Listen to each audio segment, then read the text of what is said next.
horror fans, welcome back to Room 237, and I'm back with another film by A24. Last few reviews I've done have been horror films by A24, which has really become my favorite modern film company. Just almost everything they do is top quality, and I love it. However, this one's going to be a little different because this is not a horror film.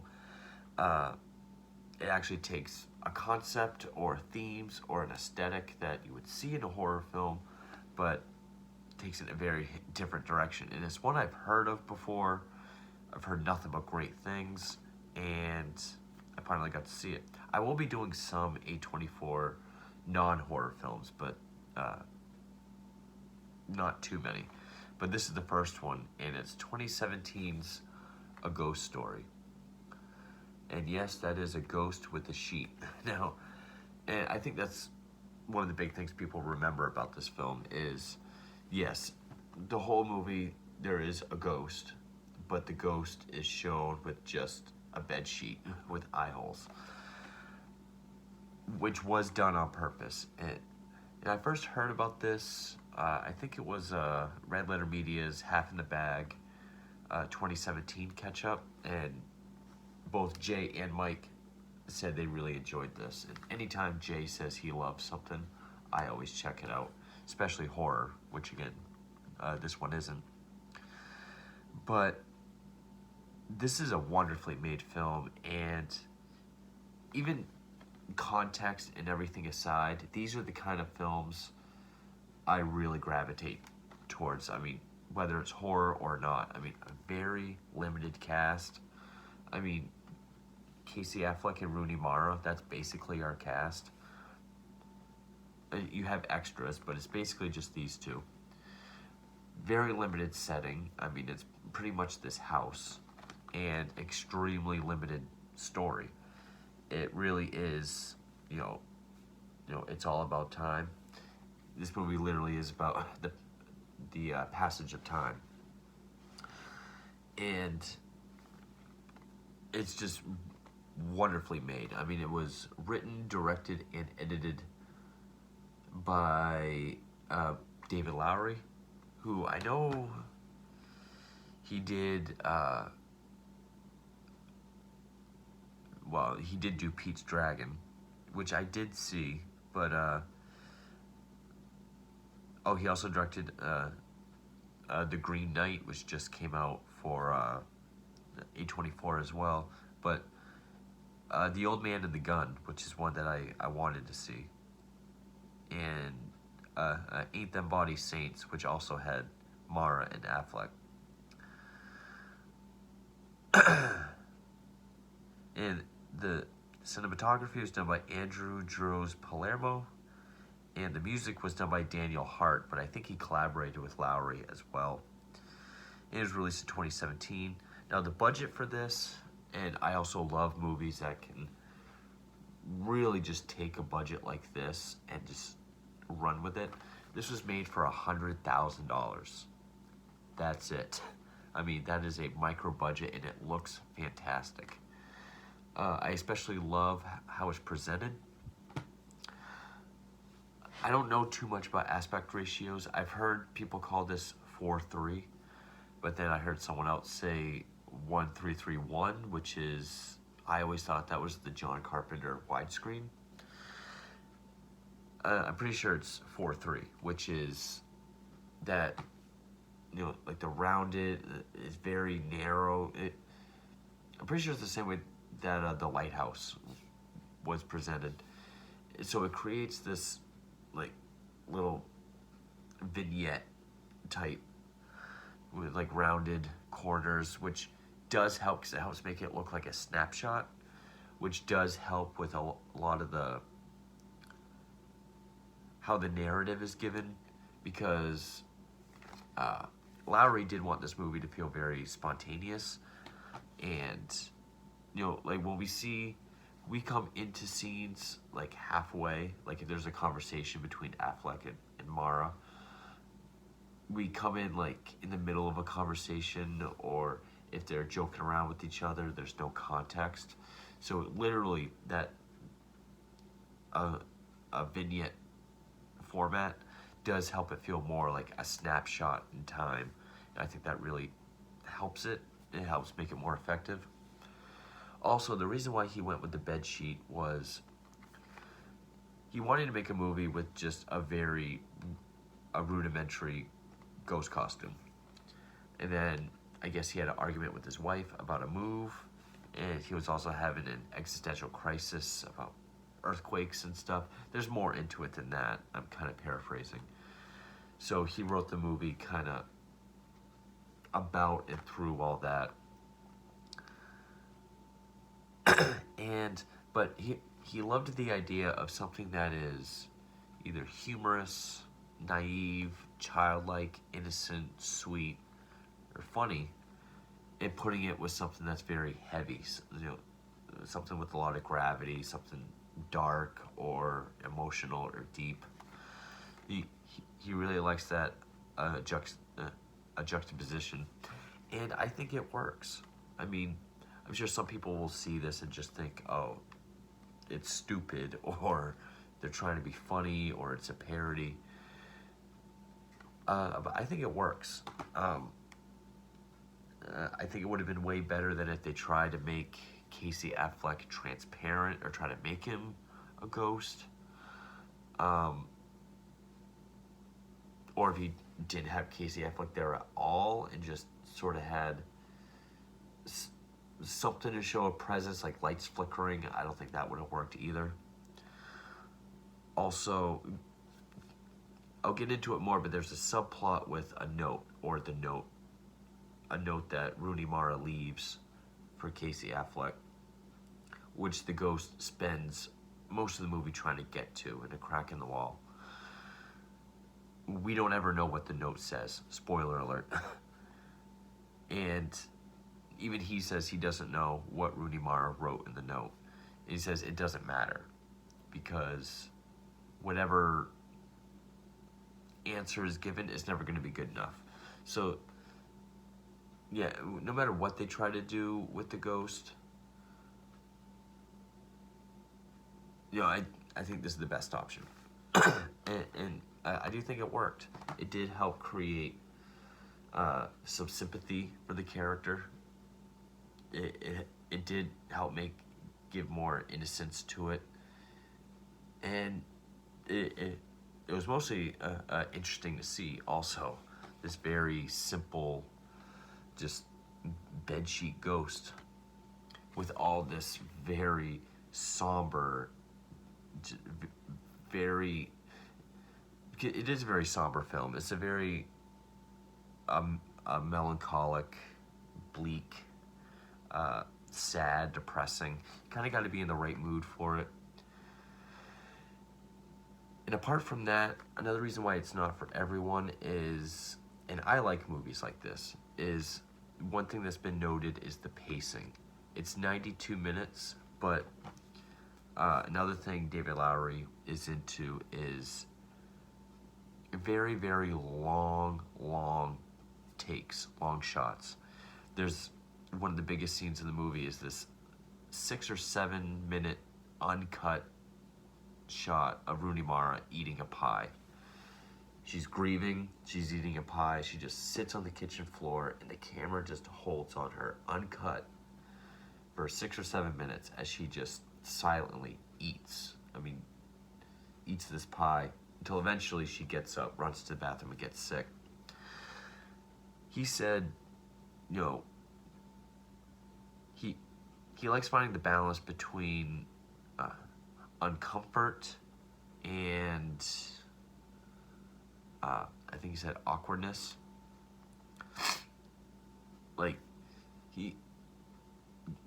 Because he knows that people are not used to just seeing the same thing uncut with nothing else happening for that long, and that is true.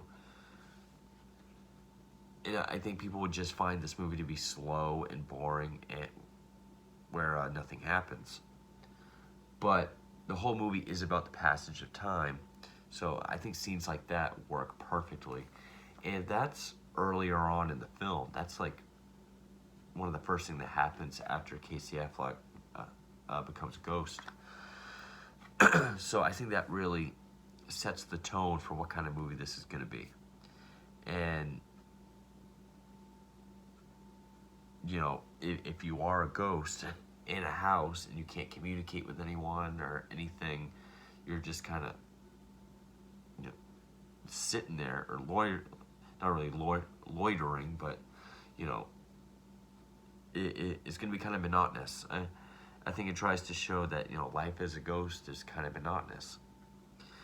Not in a humorous way like a Beetlejuice, where, you know, being dead sucks, but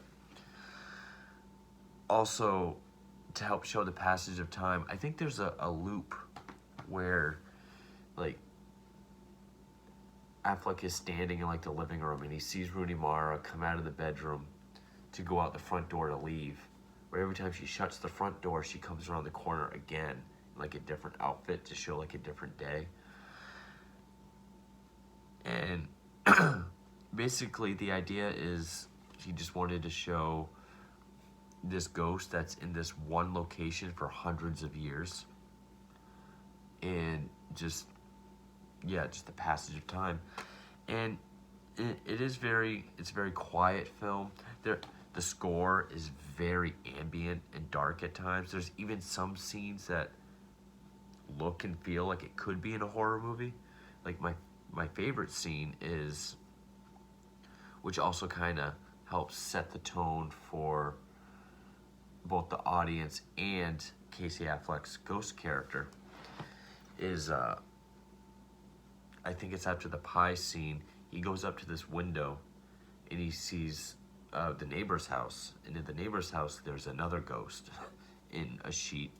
Humorously, and I think they did it for humor, it's a sheet with, like, a floral pattern, so it's not like an all-white ghost. It's kind of playing with, yes, we know it's a sheet. Which I guess they had issues with the sheets as well. They had a puppeteer the eye holes, and there's a lot of complications with it. But, so, these two ghosts are looking at each other, and there's subtitles, but you don't hear anything. It's like they're communicating somehow. And the ghost says, "I'm waiting for someone." Affleck asks who, and the ghost says, "I don't remember." He just kind of puts his head down. And it's just this eerie, creepy, ambient, dark tone. And then we just get this slow pullback with Affleck's ghost standing at the window, and we just pull back as he stands there with that music. Beautiful. I mean, that could have been like a 45-second short or like a 2-minute short, and I would have thought it was awesome. So it's shot and filmed beautifully. It looks great. Also with the editing, lots of panning shots, and apparently they shot Affleck's ghost at 33 frames per second, whereas all the living characters they shot at 24 frames, so that when you actually put them together, the ghost moves like a little bit slower than everyone else. Just kind of creates this sort of barrier of reality or planes. I thought that was very interesting. And, I mean, 13 minutes in, just to get to the plot, I mean, Casey Affleck is a musician, Rooney Mara is his wife. They live in this small country house. And then one day there's an accident. I think it was a car accident. And he dies. And he's drawn back to this house. He's in this house forever now. I mean, even when Rooney Mara leaves at one point, she can't bear to live there anymore, and he's still there. And when I first heard of this film, I thought it was going to be, and maybe this would have been too depressing, but I thought Rooney Mara was going to live there for the rest of her life, but like remarry, have kids, live another life, and he was going to have to, sit there and watch. At least that's what I got from it the first time I heard of it. But shortly after the pie scene, I mean, she has a flashback to them having an argument about moving, which we don't even get context until later on in the film. She brings a date home and they kiss. And this is when he angrily, he can make lights flicker and make books fall off shelves. Which he does that, and then she has the flashback and she remembers a song that he made. And then that's when she moves. But the last thing she does is she takes this little tiny piece of paper, writes something on it, puts it in a crack in the wall, then paints over it. And then he spends pretty much the rest of the film just picking at this spot, trying to get to the note. And then, different people move in, and yeah, passage of time. I mean, the next family it's a Spanish family, which when he sees, there's also I'll get to that. Like he sees a picture of the family, they're all happy, and he gets mad, so he picks it up and throws it. It makes it seem like there's a poltergeist in the house. Then they leave. Sometime later, there's other people that live there, and they're having a house party. And there's this great scene. I mean, it felt like a Tarantino scene, because there's this guy who's pretty much the character version of David Lowery. It feels like he's explaining everything Lowery was trying to say and do with this film. He looked familiar to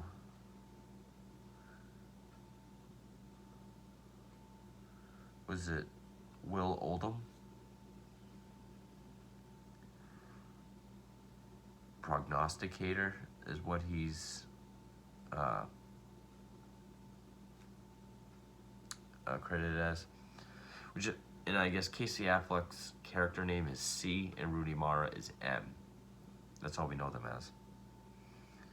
But yeah, I'm pretty sure the character was Will Oldham, who he's at this party, and he's just talking about how we all want to leave something behind that will be remembered for long after we're dead. And, his example is Beethoven and his Ninth Symphony. And how, even if one person remembers whatever it is that you left behind, then, it will be able to carry on. And then the eventual, and how someone, like the collapse of mankind,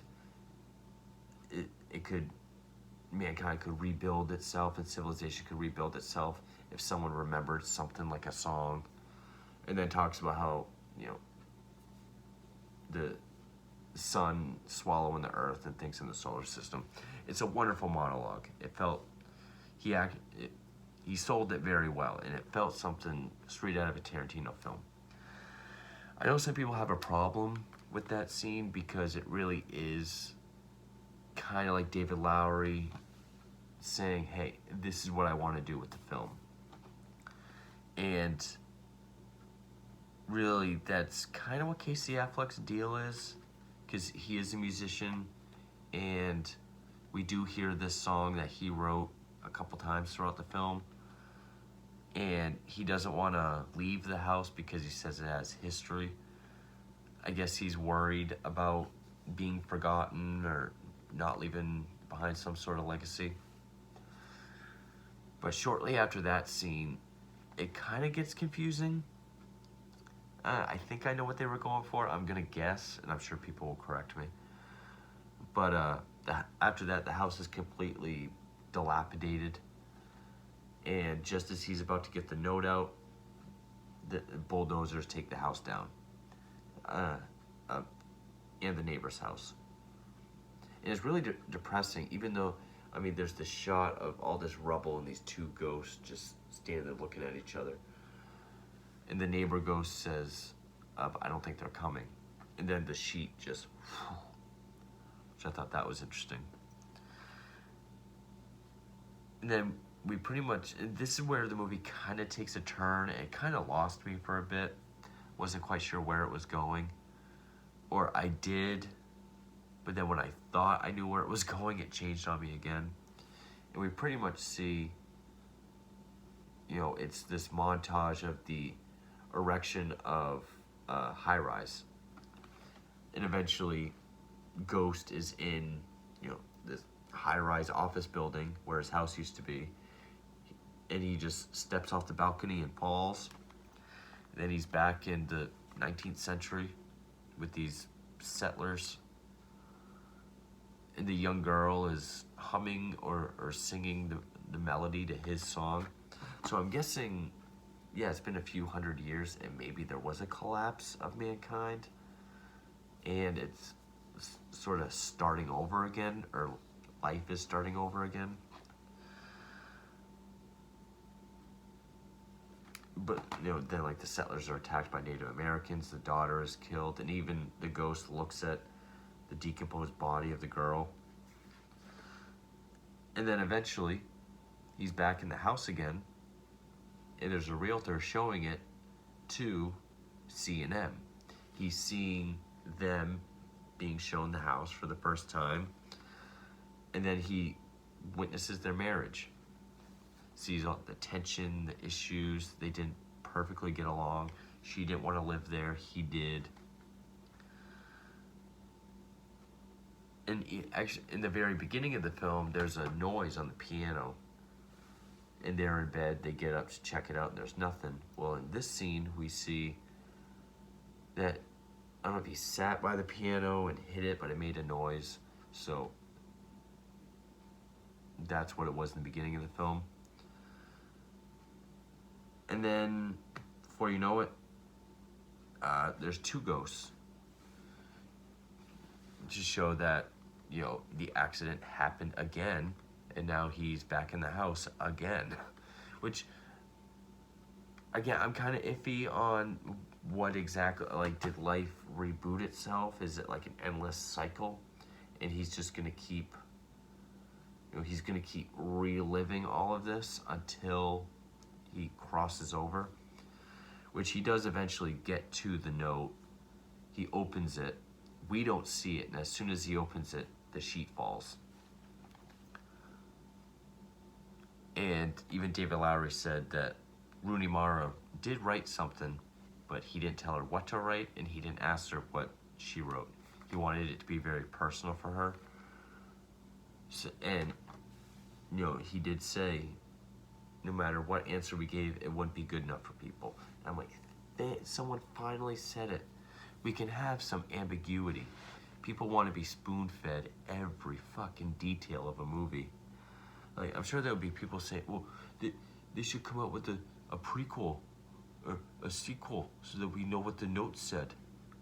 They should come out with a prequel so we know how they met, and a sequel to know what the note said.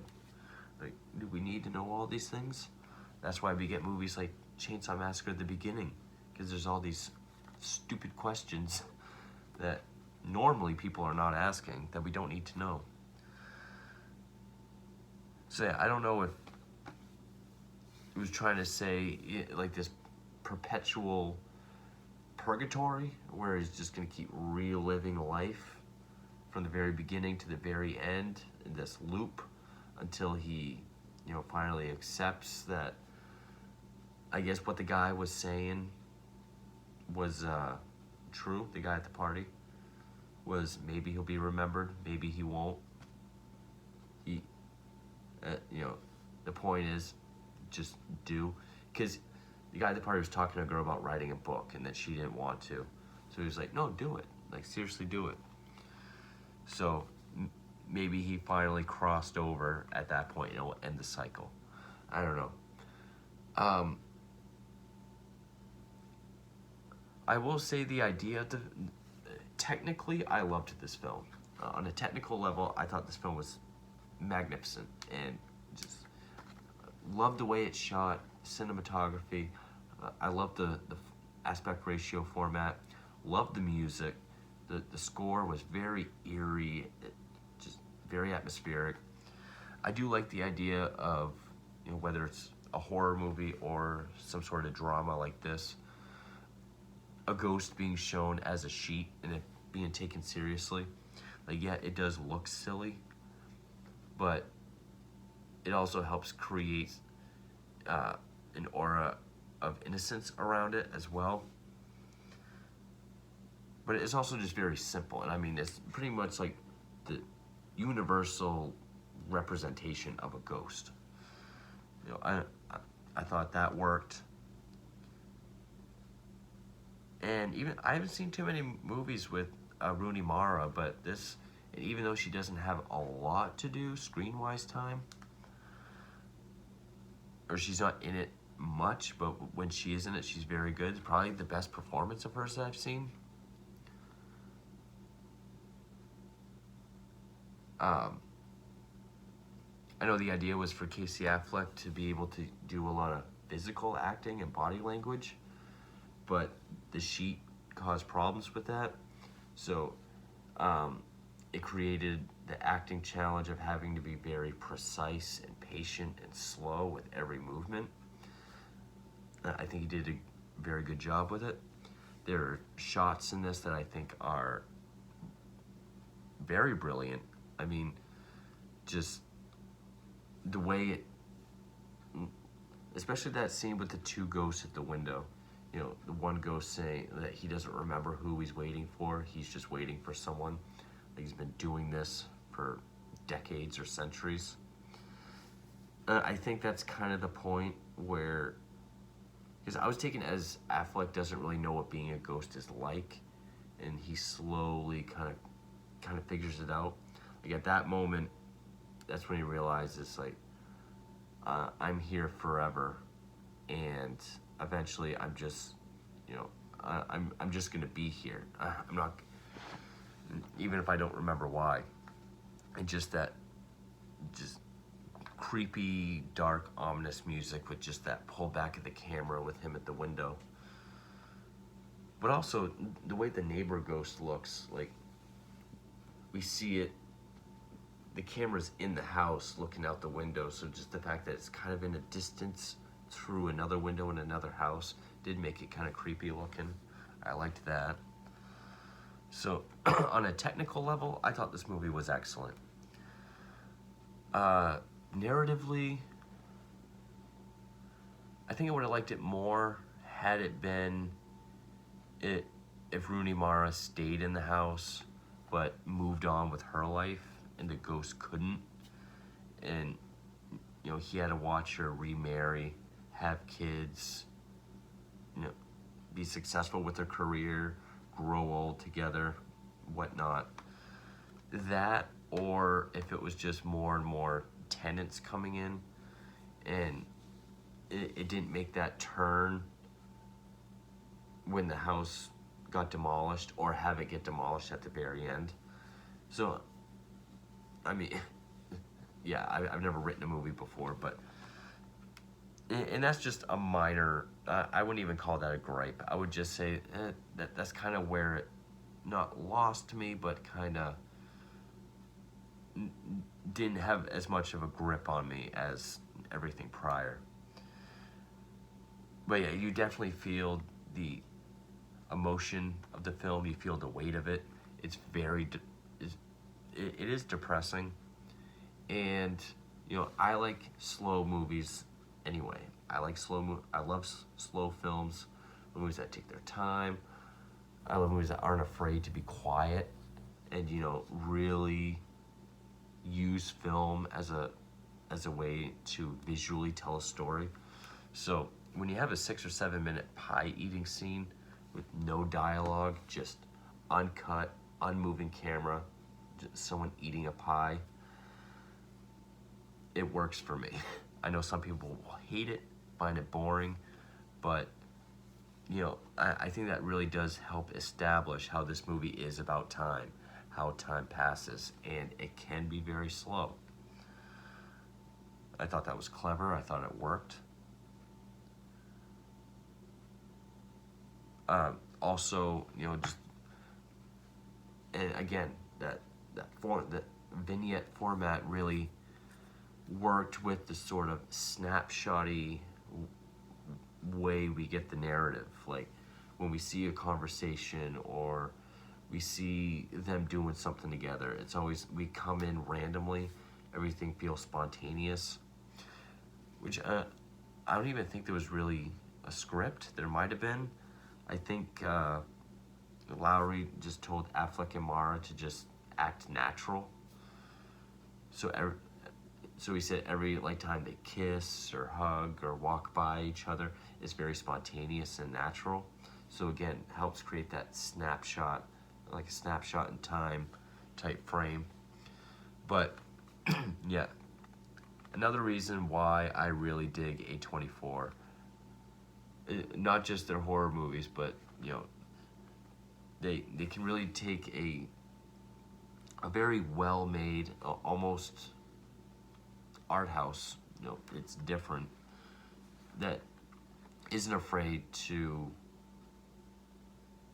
not be a popcorn movie. It can be slow, it can be quiet, it can tell the story it wants to. It can be as stylish or simple as it wants.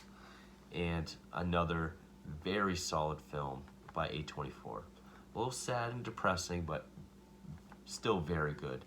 And I would say this is one that I appreciate more technically than I do narratively, but it's still one that I very much do enjoy. Ghost Story 2017. So I have a few random reviews coming up, and I'm gonna try to do some more A24 as well, because I'm really delving into that. There's some I'm gonna have to pick up because I can't find them anywhere. I really want to get Climax and Lamb, and I'll probably do a trailer reaction for X. Maybe I'll do that, but anyway, stay tuned for those, and thank you for watching.